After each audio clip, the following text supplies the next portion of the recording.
வணக்கம் ஃப்ரெண்ட்ஸ், விஜி பொட்டிக்கு நாம் இப்போ எதை பற்றி பார்க்க போகிறோம் அப்படின்னா, ஆரி ஒர்க் ப்ளவுஸ் எப்படி கட்டிங் போடுறதுன்னு தான் பார்க்க போகிறோம். இப்போ தான் ஃபஸ்ட் டைம் என்னோடய வீடியோ பார்க்குறீங்கன்னா என்னோடய சேனலை சப்ஸ்கிரைப் பண்ணிவிட்டு பாருங்கள். அப்போ தான் நான் போடுற வீடியோலாம் உங்களுக்கு உடனே நோட்டிஃபிகேஷன் வரும். உங்களுக்கு ப்ளவுஸ் தைக்கிறதுக்கு ரொம்ப பிடிக்கும் அப்படின்னா ஒரு லைக் போட்டுட்டு பாருங்கள். வாங்க வீடியோக்குள்ளே போகலாம். நம்ம இப்போ என்ன பண்ணணுன்னா, மடித்து தைக்கிறதுக்கு நம்ம அப்படியே கொஞ்சம் ஒரு 1/2 இன்ச்சு அளவுக்கு ஸ்கேல் வச்சு மார்க்கிங் பண்ணிடலாம். 4 ஃபோல்டிங் பண்ணி போட்டணும். ஃபஸ்ட்டு ஆரி ஒர்க் ப்ளவுஸை பொறுத்த வரைக்கும் நம்ம இப்படி தான் நம்ம மார்க்கிங் பண்ணி நம்ம ப்ளவுஸ் ஸ்டிச் பண்ணணும். பாருங்கள், மடித்து தைக்கிற அளவுக்கு துணியை விட்டுட்டு இப்போ நம்ம என்ன பண்ணுறோன்னா, நமக்கு அந்த டிசைன்ஸ் எவ்வளோ தூரத்துக்கு வருதோ அப்படியே அதுக்கு இப்போது தைக்கிறதுக்கும் வெட்டுறதுக்கும் அதுக்கு தகுந்த மாதிரி நம்ம மார்க்கிங் பண்ணிக்கலாம். பாருங்கள், கரெக்டாக வச்சு நான் பண்ணியிருந்தேன். ப்ளவுஸ் ஃபினிஷிங் செம்மையாக வந்திருந்தது.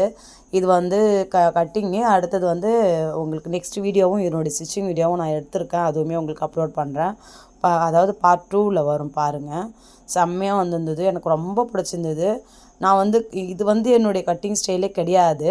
இது நெக்கோட இறக்கமும் கையோட இறக்கமும் இதில் இருக்கிற மாதிரியே தான் பண்ணி ஆகணும். இது ரெடிமேடாக ஆரி ப்ளவுஸ் ரெடிமேடாக நம்மக்கிட்டே இருக்குது பார்த்திங்களா, அதிலே வாங்கியிருந்தாங்க. அதனால் இதில் என்ன இருக்கோ அப்படியே தான் நம்ம பண்ணணும் இல்லையா. அதனால் அதுபோலே நம்ம மார்க்கிங் பண்ணி கட் பண்ணி எடுத்துக்கிட்டோம். பாருங்கள், நல்லா இருந்துச்சு. எனக்கு என்னுடைய கஸ்டமரும் ப்ளவுஸை கொடுத்ததுக்கப்புறமும் சொன்னாங்க, ரொம்ப ரொம்ப சூப்பராக இருக்குது, எனக்கு ரொம்ப பிடிச்சிருக்கு ப்ளவுஸு அப்படின்னு சொல்லிட்டு. எனக்கு ரொம்ப மனசுக்கு ரொம்ப சந்தோஷமாக இருந்தது. ஒவ்வொரு கஸ்டமரும் அது மாதிரி சொல்கிறத கேட்கறதுக்கு தானே நமக்கு ரொம்ப ஆசையாக இருக்கும். அதெல்லாம் கேட்கும்போது நம்ம உட்காந்து கஷ்டப்பட்டதுக்கான பலன் கை மேலே கிடைக்குது அப்படின்றது தான் நமக்கு தோண ஆரம்பிக்கும் இல்லையா. இப்போ பாருங்கள், நம்ம ப்ளவுஸை கட் பண்ணி எடுத்துக்கலாம். நான் என்ன பண்ணிட்டேன் அப்படின்னா, 1 மீட்டர் லைனிங் தான் இது. கைக்கு கரைப்பகுதி பக்கமாக வச்சு வெட்டிட்டேன். கரைப்பகுதி பக்கமாக வச்சு வெட்டினதுனால எனக்கு இப்படி மடித்து போடுறதுக்கு வரல. அது நீட் அதிலே போயிடுச்சு இல்லையா. அதனால் அகலம் கம்மியாக இருந்துச்சு. அதுக்கப்புறம் நான் இந்த மடிப்பில் போட்டிருக்கேன். நான் எப்பயுமே இந்த மடிப்பில் போட மாட்டேன். சரி, நமக்கு அதுதான் அந்த நீட்டில் நமக்கு அகலம் பத்தலை அப்படின்றதுனால இது போல் நம்ம போட்டு வெட்டிக்கலாம் அப்படின்னு சொல்லிட்டு இவங்க ஒரு 32 இன்ச்சு உள்ள ப்ளவுஸ்காரங்க தான். அந்த அளவுக்கு உடம்பு ஒன்றும் ஊட்டமாலாம் கிடையாது, ஒல்லியாக தான் இருப்பாங்க. அதனால் இந்த இந்த இந்த மாதிரி மாடலில் போட்டதும் கரெக்டாக தான் வந்துச்சு. அதனால் இப்படியே நான் போட்டுட்டேன்.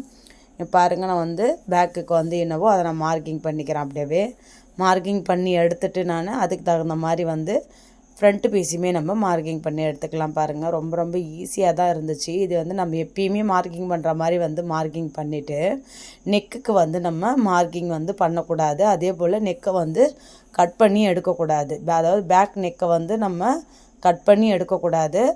அது வெட்டவும் கூடாது, அப்படியே இருக்கணும். அப்போ தான் நமக்கு ஆரி ஒர்க்கு போடும்போது ப்ளவுஸை ஸ்டிச் பண்ணும்போது நமக்கு கரெக்டாக இருக்கும். பாருங்கள், இந்த கட்டிங்கை நீங்கள் பார்த்துக்கோங்க. நெக்ஸ்ட்டு உங்களுக்கு இதுலேருந்து நம்ம எப்படி ப்ளவுஸை ஸ்டிச் பண்ணுறோன்றது தெளிவாக உங்களுக்கு புரியும். அதனால தான் நான் உங்களுக்கு கொஞ்சம் கொஞ்சமாகவே உங்களுக்கு புரிகிற மாதிரியாவே நான் காமிக்கிறேன். பாருங்கள், இவ்வளோ தான் பேக் முடிஞ்சிடுச்சு. இப்போ ஃப்ரண்ட்டுக்கு நம்ம போட்டு எடுத்துக்கலாம்.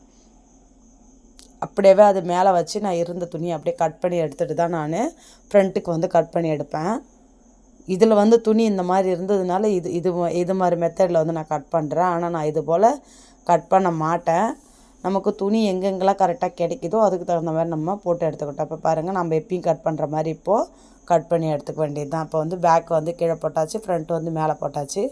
இப்போ ஃப்ரண்ட்டுக்கு என்னவோ அதேமாரி நம்ம மார்க்கிங் பண்ணிக்கலாம். அப்படியே இப்போ இதுக்குமே நம்ம என்ன பண்ணணும்னா, ஃப்ரண்ட்டுக்குமே நெக்கு கட் பண்ணக்கூடாது. அளவு மட்டும் நம்ம எடுத்து அப்படியே நம்ம மார்க்கிங் பண்ணிக்கலாம். பாருங்கள், நெக்கு உயரம் ஃப்ரண்ட் நெக்கு உயரம் மார்க்கிங் பண்ணிக்கிறோம். பட்டி பீஸ் உயரம் மார்க்கிங் பண்ணிட்டோம். அதே போல் ஃப்ரண்ட்லேயும் பட்டி பீஸ் உயரம் மார்க்கிங் பண்ணிவிட்டு நெக்கு வெட்டு பாகத்தையும் மார்க்கிங் பண்ணிவிட்டு அப்படியே நம்ம இந்த செஸ்ட்டு உயரம் இருக்குது பார்த்திங்களா, அதை நம்ம மார்க்கிங் பண்ணி எடுத்துக்க வேண்டியது தான். அவ்வளோதான், முடிஞ்சிடுச்சு. ரொம்ப ரொம்ப ஈஸியாக தான் இருக்கும் இது மாதிரி. அவ்வளோதான், நம்ம சாப்பீஸில் மார்க்கிங் பண்ணிவிட்டு கட் பண்ணி எடுத்துக்க வேண்டியது தான். இந்த வீடியோ உங்களுக்கு பிடிச்சிருந்தால் லைக் பண்ணுங்கள், ஷேர் பண்ணுங்கள், கமெண்ட் பண்ணுங்கள். இது போல் வீடியோ வேணும்னாலும் எங்களுக்கு நீங்கள் கமெண்ட் பண்ணுங்கள். அதன் மூலியம் நான் நிறையா உங்களுக்கு எந்தெந்த மாரி வீடியோ கேட்குறீங்களோ அதுக்கு தகுந்த மாதிரி நான் உங்களுக்கு வீடியோ எடுத்து போடுவேன். அவ்வளோதான் ஃப்ரெண்ட்ஸ், முடிஞ்சது. பாருங்கள், கட் பண்ணி எடுத்துக்கிட்டோம். எக்ஸ்ட்ரா அப் அண்ட் டவுனாக இருக்குது பார்த்திங்களா, அந்த கிளாத்தை வெட்டி எடுத்துகிட்டு இப்போ இப்போ நெக்குமே நம்ம வெட்ட போகிறது கிடையாது இல்லையா. ஆனால் 2 பீஸாக இருக்குல்ல, அந்த 2 பீஸாக இருக்கிறதையும் கட் பண்ணி எடுத்துக்கலாம். நமக்கு எவ்வளோ தூரம் கரெக்டான அளவு வேணுமோ அதை மட்டும் நம்ம அப்படியே ஒரு அர்க்காத் பண்ணி விட்டுடலாம். அவ்வளோதான், முடிஞ்சிடுச்சு. இப்போ நம்ம என்ன பண்ண போகிறோன்னா மெயின் பீஸ் எடுத்து நம்ம மார்க்கிங் பண்ண போகிறோம். பாருங்கள், நம்ம வந்து இப்போ லைனிங் தான் கட் பண்ணோம் இல்லையா. அப்போ வந்து மெயின் பீஸை நம்ம எப்படி வந்து கட் பண்ணுறதுன்னு பார்க்க போகிறோம். பாருங்கள், 2 கையுமே ஒன்றா வச்சு 2 சைடும் கரெக்டாக சேமாக வைக்கணும். 2த்தையும் ஒன்றா, அதாவது ரவை கூட மாறக்கூடாது. அது மாதிரி வச்சுட்டு இப்போ நம்ம லைனிங்கை கட் பண்ணோம் பார்த்திங்களா, அது மேலே வச்சு அப்படியே நம்ம சுற்றி தைக்கிறதுக்கான கேப்பை விட்டுட்டு அப்படியே வெட்டி எடுத்துக்கலாம். பாருங்கள், நல்லா இருந்துச்சு. அவுட்புட் செம்மையாக இருந்துச்சு. எனக்கு ரொம்ப பிடிச்சிருந்தது ப்ளவுஸு. அதாவது கொஞ்சம் ஃப்ளாட்டாக இருக்கிறவங்களுக்காச்சும் கொஞ்சம் யோசிக்கிற மாதிரி இருந்துச்சு. ஒல்லியாக இருக்கிறதுனால அப்படியே கரெக்டாக இருந்துச்சு. இந்த கட்டிங்கு வந்து அவங்களுக்கு செம்மையாக இருந்துச்சு. இப்போ வந்து சென்ட்ரு வந்து நம்ம அர்க்காத் பண்ணி விட்டுடலாம்.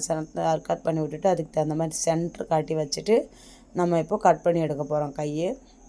அவ்வளோதான், பார்த்துக்குங்க. நம்ம கொஞ்சம் ஒரு 1/2 இன்ச்சு அளவுக்கு கேப் இருக்கிற மாதிரி நம்ம வெட்டி எடுத்துக்குவோம். நம்ம ஸ்டிச் பண்ணும்போது அதுக்கான அளவு என்னவோ அதுக்கு தகுந்த மாதிரி நம்ம மார்க்கிங் பண்ணி நம்ம கட் பண்ணி எடுத்துக்கலாம் இல்லையா. அவ்வளோதான், இப்போ நமக்கு கை முடிஞ்சுது. இப்போ வந்து நெக்குக்கு, பேக் நெக்குக்கு இதையுமே வந்து சேமாக இருக்கிற போல் நம்ம கையாலே நகர்த்தி விட்டு பார்க்கணும். ஏன்னா ரப்பை கூட வந்து சேஞ்ச் ஆகக்கூடாது, நகரக்கூடாது. கரெக்டாக வந்து அப்படியே நான் கையை வச்சு தடவி பார்த்துட்டு சரியாக இருக்குது. இப்போது அவ்வளோதான். இப்போ வந்து நம்ம பேக்கை வந்து வச்சு மார்க்கிங் பண்ண போகிறோம். பாருங்கள், நமக்கு வந்து அங்கே ஷோல்ட்ரு பிடிச்சி தைக்கிறோம் பார்த்திங்களா, அதுக்கு ஒரு 1/2 இன்ச்சு மேலே விடணும்.